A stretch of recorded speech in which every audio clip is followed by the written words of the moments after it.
जो अब हो रहा है वो शायद एक्सपेक्टेशंस भी नहीं थी वहाँ तक, लेकिन हाँ ये था कि हार्ड वर्क करूँगा, जितना मिले उतने सेटिस्फाइड रहूँगा। हर दिन पढ़ोगे तो आपके माइंड में वो चीज़ें बैठेंगी धीरे धीरे। एक ही दिन ज़्यादा पढ़ने से नहीं होगा, लेकिन हर दिन थोड़ा थोड़ा पढ़ने से ज़रूर सक्सेस मिलेगी। We had a dreams that he should go to a good medical college.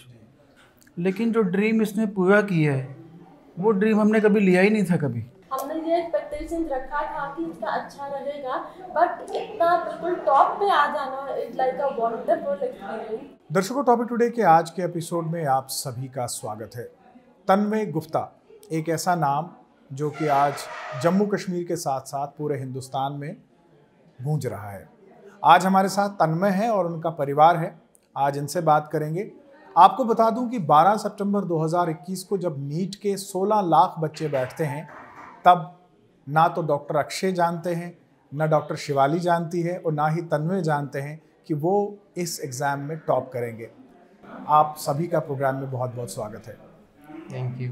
मेरे साथ डॉक्टर शिवाली हैं जो कि तन्मय की मदर हैं। मेरे साथ डॉक्टर अक्षय हैं जो तन्मय के फादर हैं और मेरे साथ खुद तन्मय हैं। एक बार फिर से आप सबका प्रोग्राम में स्वागत है। मैं आपसे शुरू करना चाहूँगा मैम। बहुत बड़ा दिन होता है माँ के लिए और मुझे लगता है कि हर माँ ये ड्रीम करती है कि उसका बच्चा ऐसे अचीवमेंट करे, लेकिन बहुत कम बच्चे ऐसा करते हैं और बहुत कम माँओं को ऐसा कुछ देखने को मिलता है। आपसे जानना चाहूँगा कितनी खुशी है आपको आज? ये तो लाइक इट इज समथिंग जो हमने कभी सोचा नहीं था एंड मुझे लगता है कि भगवान ने हमें बहुत ज़्यादा लाइक हमने ये एक्सपेक्टेशन रखा था कि इसका अच्छा रहेगा, बट इतना बिल्कुल टॉप पे आ जाना is like a wonderful experience. Proud of him and the best part is कि इसने JNK को भी इतना प्राउड फील करवाया है। That is the best part. Doctor साहब, प्राउड फादर, मैं सिंपली छोटे सी अल्फाज में बोलना चाहूँ। यकीनन आज आप पूरा दिन बिजी रहे क्योंकि बहुत सारे लोग आपको मुबारकबाद देने के लिए आए। कितना बड़ा ड्रीम है ये आपके लिए और किस तरह से आपने इस ड्रीम को पूरा किया? एक्चुअली स्पीकिंग कि we had a dreams that he should go to a good medical college. लेकिन जो ड्रीम इसने पूरा किया है वो ड्रीम हमने कभी लिया ही नहीं था कभी। शायद हम लोग सपना भी जब लेते हैं ना तो एक लिमिट तक सपना लेते हैं। वी हैड ए ड्रीम कि इसका एक अच्छे मेडिकल कॉलेज में होगा, इंडिया के one of the premier medical institute में होगा, बट हमें ये ड्रीम नहीं था कि वर्ल्ड के one of the best institute में एलिजिबल हो जाएगा, वो कंट्री के number 1 institute. Today he is eligible to get admission in AIIMS Delhi. I mean ये ऐसा चीज़ जो हमें मिली है जिसका हमने कभी सपना भी नहीं लिया था कभी हमने। तन्मय, आपकी तरफ आना चाहूँगा। आज आपके लिए बहुत बड़ा दिन है और जिस तरह से लोग आपको मुबारकबाद दे रहे हैं, सबसे पहले आपसे जानना चाहूँगा, क्या आपने यही ड्रीम किया था? जो अब हो रहा है वो शायद एक्सपेक्टेशंस भी नहीं थी वहाँ तक, लेकिन हाँ ये था कि हार्ड वर्क करूँगा, जितना मिले उतने सेटिस्फाइड रहूँगा, एंड जितना मिला है वो सेटिस्फाई करने से बहुत ज़्यादा है। अच्छा, आज आप कैसा महसूस कर रहे हैं?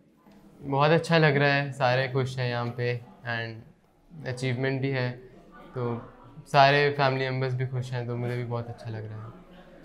थोड़ा सा बैकग्राउंड से शुरू करते हैं। तन्मय, आपकी स्कूलिंग कहाँ से हुई और फिर उसके बाद आप दिल्ली भी गए हैं, आपने वहाँ पे पढ़ाई की है। थोड़ा सा बैकग्राउंड में जानना चाहूँगा कि आपके एकेडमिक्स वगैरह जो है वो कैसे थे, कहाँ से आपने पढ़ाई की? एक्चुअली 10th तक मैंने जम्मू में पढ़ाई करी थी KC पब्लिक स्कूल से। उसके बाद हायर स्टडीज़ के लिए मैं दिल्ली गया था 11th-12th के लिए DPS आकेपुरम में। वहाँ पे कोचिंग भी स्टार्ट करी मैंने आकाश से, तो 2 years 11th and 12th prepare करा मैंने नीट के लिए एंड 12 सितंबर को जब 16 लाख बच्चों के साथ आप भी नीट में बैठे थे, आपने सोचा था कि आप नंबर 1 पे आओगे? नहीं, नीट देने से पहले या उस टाइम पे ये बिल्कुल भी नहीं सोचा था।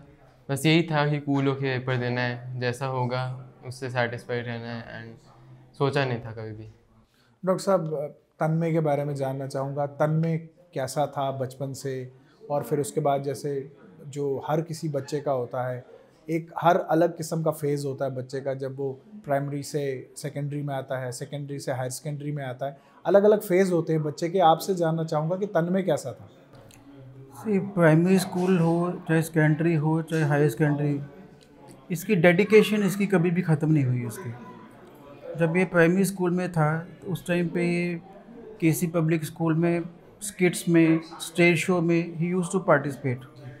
और मुझे लगता है जितना ज़्यादा अपलॉज उस टाइम पे इसको उस स्कूल में मिला, कई लोगों ने कई महीनों तक इसको, सालों तक याद किया कि तन्मय ने स्टेज पे परफॉर्म किया था। शायद वो प्राइमरी से निकल के सेकेंडरी में वो शायद थोड़ा साइड पे हो गया स्टडीज़ के साथ साथ। Then he shifted to sports. Swimming में इसने JNK को नेशनल्स में 3-4 बार रिप्रेजेंट किया है इसने। ये गुजरात में, पंजाब में, दिल्ली में, डिफरेंट जगहों में स्विमिंग कंपटीशन में पार्टिसिपेट्स कर चुका है। और वॉलीबॉल, बास्केटबॉल।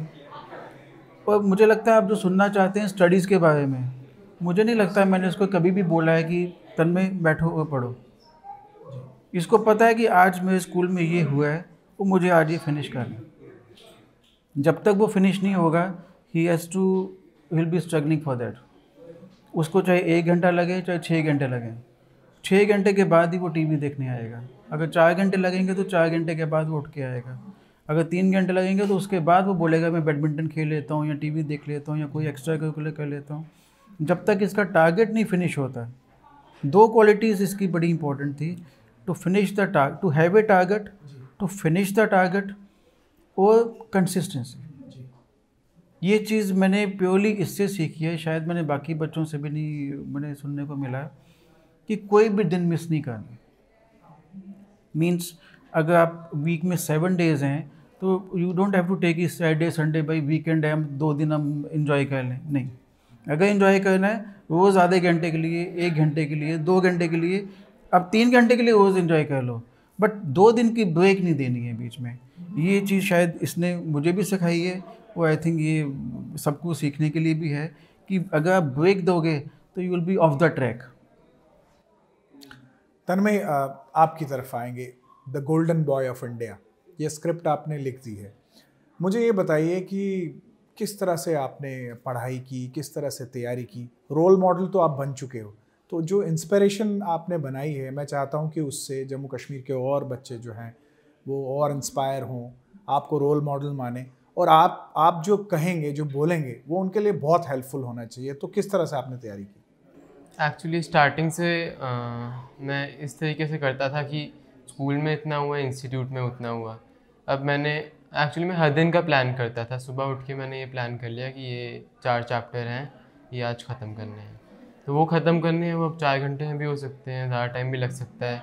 जब भी ख़त्म हो गए फिर इंजॉय कर लो, टीवी देख लो, बाहर घूमने चले जाओ या फ्रेंड्स के साथ खेल लो। तो उस टारगेट को कंप्लीट करके फिर वो माय टाइम होता है, मैं उसमें कुछ भी कर सकता है। तो बस ये टारगेट छोटे छोटे सेट करते रहे डेली बेसिस के, एंड मैं आपसे एक चीज़ शेयर करना जी चाहूँगा। डॉक्टर साहब प्लीज़। कि 10th तक तो इसका टारगेट था मुझे डॉक्टर बनना है। 10th तक आते आते जब इसके साइंस और मैथ्स में दोनों में 100% मार्क्स आए, इसका टारगेट थोड़ा सा ना राइज हुआ। इसको लगने लगा कि मैं किसी दिल्ली के प्रीमियर इंस्टीट्यूट, एक बड़े मेडिकल कॉलेज में जाना चाहिए मुझे। तो that's what he discuss with me, discuss with his mother also. अब आपको पता ही है कि हमारे यहाँ पे 15% कोटा की प्रॉब्लम थी, शायद अभी भी है। तो he had a target in his mind कि मौलाना आज़ाद में इसकी एडमिशन होनी चाहिए या VVMC में एडमिशन होनी चाहिए। एम्स तक तो शायद हमने सोचा नहीं था, बट उसके लिए भी ही वॉज नॉट एलिजिबल। तो 10th के बाद हमने डिसाइड किया कि जब इसमें इतना पोटेंशियल है तो क्यों ना इसको हम स्कूलिंग इसकी 11th में दिल्ली से करवाएं, so that he become eligible to for all India quota. तो दैट वाज अ डिसीजन कि हमने इसको, inspired of being the only child, तो इसकी मदर के लिए काफ़ी टफ डिसीजन था। हमने इसको जम्मू से दिल्ली पढ़ने के लिए, इसको DPS आके one of the premier institute of the Delhi, उसका इसने एंट्रेंस एग्ज़ाम दिया, he cracked the entrance, he got the admission in that. Then we decided कि he should study in Delhi. तो he leave the opportunities, both the opportunities in his hand. अगर बड़ा अच्छा perform करेगा तो किसी अच्छे इंस्टीट्यूट में जाएगा, अब कंट्री का प्रीमियर इंस्टीट्यूट में जाएगा। अगर थोड़ा डिफरेंट होगा तो यहाँ के भी इंस्टीट्यूशंस में he will having both the things in his hands. So I mean, and he has done the whatever best was possible, and today the result is in front of everyone. तन्मय, मुझे ये बताइए कि institute, एक अच्छा institute का होना, coaching लेना और उसके बाद स्टडी मटेरियल वगैरह, ये किस तरह से डिसाइड करना चाहिए और क्या बेस्ट क्या है? स्टडी मटेरियल, अब तो जो टेस्ट आ रहे हैं उसमें आपको कहीं से बाहर से पढ़ने की ज़रूरत नहीं है, कोई एक्स्ट्रा बुक या किसी और मटेरियल की ज़रूरत नहीं है। तो आपको सिर्फ NCERT पढ़नी है, नोट्स हैं तो नोट्स पढ़ने हैं। कोचिंग आप डिसाइड कर सकते हो, आपको अपने एरिया का पता होगा कौन सा सबसे बेस्ट है, कहाँ से रिज़ल्ट आ रहा है, तो वहाँ से आप कर सकते हो कोचिंग।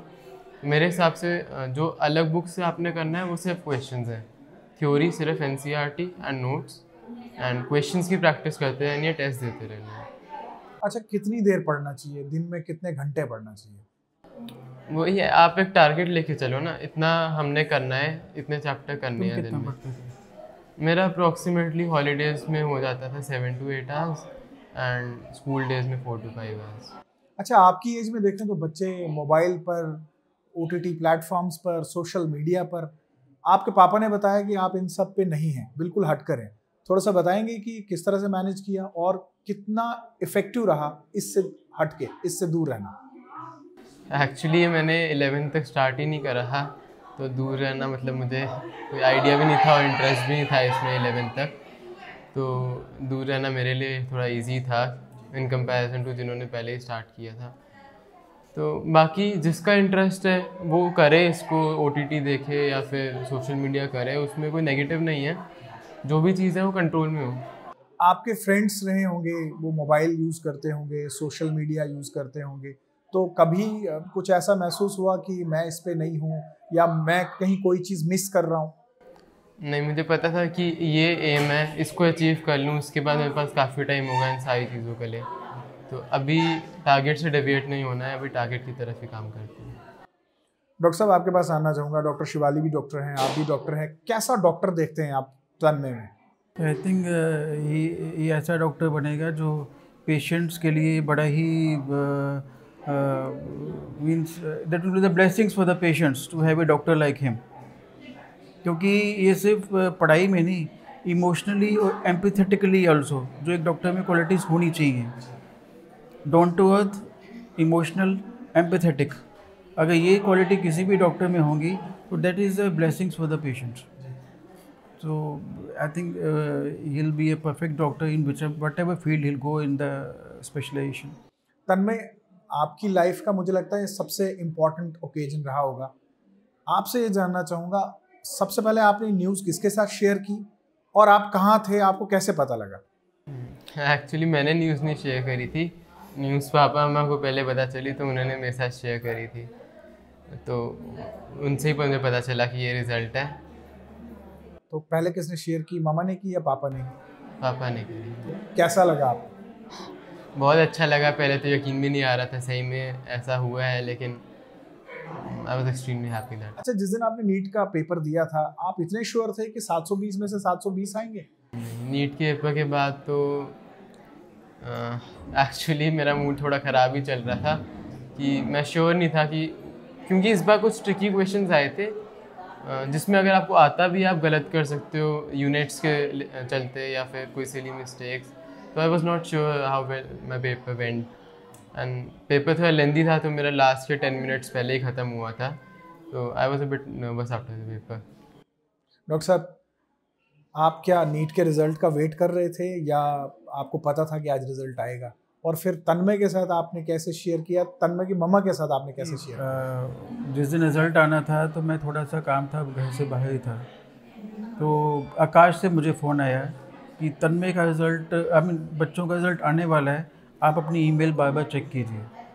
तो मैं उसी टाइम पे फिर घर आ गया फटाफट। मैंने कहा घर बैठ के इकट्ठे बैठ के हम लोग चेक करेंगे। हमने अपना आईपैड भी खोला, मोबाइल भी खोला, continuously I was calling my email की यहाँ पे शायद रिज़ल्ट आएगा। मेल पे हमें रिज़ल्ट नहीं आया, लेकिन फिर वेबसाइट के ऊपर अपलोड हो गया। उसके बाद वेबसाइट के ऊपर जैसे ही अपलोड हुआ तो हमने वी ट्राइड 5-10 टाइम्स, तो वी गॉट द रिज़ल्ट, तो एवरीवन वाज एक्साइटेड। उस टाइम पे दादा दादी थे इसके, और हम दोनों थे, वो ये थे। तो आधे घंटे के बाद हमारे घर पे सेलिब्रेशंस थे, सब लोग हमारे घर पे थे उसके बाद। डॉक्टर साहब मुझे पता है बहुत सारे गेस्ट्स हैं घर पे और ये जो बैकग्राउंड में शोर भी आ रहा है वो सब आप सबका इंतज़ार कर रहे हैं। मैं ज़्यादा टाइम नहीं लूँगा। डॉक्टर शिवाली, आपसे जानना चाहूँगा क्या मैसेज देना चाहेंगे आप एज ए मदर जो आज तन्मय ने अचीव किया है? एज ए मदर कुछ चीज़ें बच्चों में, फर्स्टली कि अपने बच्चों पे फेथ, एक कॉन्फिडेंस, एक अच्छा माहौल एंड द मोस्ट इम्पॉर्टेंट एक क्वालिटी टाइम, जो आई थिंक आजकल हर मदर वर्किंग है तो क्वालिटी टाइम कहीं ना कहीं लैक हो रहा है। First of all quality time बच्चों को देना चाहिए। सेकेंडली कि बच्चों को be as a friend to them, not as a son या बेटी। कोई इन पे रोब नहीं डालना है। You have to be very free, you have to give them all the liberty कि उनके मन में क्या है, उनकी मन के जानने का हमें ट्राई करना चाहिए, बिकॉज तभी हम लोग कम्युनिकेशन गैप में नहीं रहेगा। And I think this is the quality जो हर मदर में होना चाहिए कि as a friend, and secondly बच्चों को क्वालिटी टाइम देना। डॉक्टर साहब यही सवाल आपसे। क्वालिटी टाइम तो जैसे इन्होंने बोला, मैं शायद आप क्वेश्चन सेम है तो एक आंसर भी मैं थोड़ा सा सेम रिपीट करूँगा। जब इसका एग्ज़ाम था तो शायद हम दोनों तो नहीं जा सकते थे वहाँ पे डेली। इसको मैंने बोला था तुझे कम से कम 1 महीने के लिए दिल्ली रोकना है। She is a full time practitioner, तो क्लिनिक चलाते हैं। तो मैंने कहा जो भी है आप क्लिनिक बंद करो, सब कुछ बंद करो, यहाँ से उठो और जाओ दिल्ली। मैं क्या करूँगी वहाँ जाके? मैंने कहा कुछ नहीं करना, बस बैठे रहना। Just he will get the moral support कि मदर मेरे साथ है। तो एग्ज़ाम से पहले I mean we have to spend time. और दूसरा मीन्स अगर मैं बोलूँ कि पेरेंटिंग में मैंने कुछ एक्स्ट्राऑर्डिनरी किया, शायद इसने उस चीज़ के लिए मौका ही कभी नहीं दिया मुझे। हमें इसको कभी नहीं बोलना पड़ा कि तुम्हें एक्स्ट्रा पढ़ो या कुछ करो। तो हाँ, वी बिलीव्ड इन हिम। हमने इसको ऊपर बिलीव किया, इसको यहाँ से उठा के दिल्ली भेज दिया कि वहाँ जाके बेटर ही करेगा। हालांकि वहाँ पे इसके ऊपर चेक तो था नहीं ज़्यादा, but still we believed in him कि ये बेटर करेगा and he proved it. Tanmay, बिल्कुल आखिरी सवाल आपसे। लाखों बच्चे हर साल नीट की तैयारी करते हैं और नेक्स्ट ईयर भी इस साल फिर से बच्चे जो हैं वो नीट के लिए जाएंगे। क्या मैसेज देना चाहेंगे आप उनको? मैसेज सिंपल सा है कि अपनी जितनी कैपेबिलिटीज़ हैं उतना पढ़ना चाहिए, कूल रह के पढ़ना चाहिए। जितना पढ़ सको कंसिस्टेंटली पढ़ो। ज़्यादा पढ़ने की ज़रूरत नहीं होती, लेकिन अगर लगातार पढ़ोगे, हर दिन पढ़ोगे, तो आपके माइंड में वो चीज़ें बैठेंगी धीरे धीरे। एक ही दिन ज़्यादा पढ़ने से नहीं होगा, लेकिन हर दिन थोड़ा थोड़ा पढ़ने से ज़रूर सक्सेस मिलेगी। डॉक्टर शिवाली, डॉक्टर अक्षय और तन्मय, आप सब ने हमारे प्रोग्राम में हिस्सा लिया। आपका बहुत बहुत शुक्रिया। Thank you so much. तो ये थी तन्मय की फैमिली और ये थी इनके साथ मुलाकात। तो अगर आप भी चाहते हैं कि आपके घर में भी तन्मय हो, तो भरोसा रखिए अपने बच्चों पर और कोशिश करें कि उन्हें वो माहौल दें जिस माहौल में वो अपनी कामयाबी का इरादा करें और फिर वो बुलंदियों को छू सकें। आज के प्रोग्राम में बस इतना ही। इजाज़त दीजिए।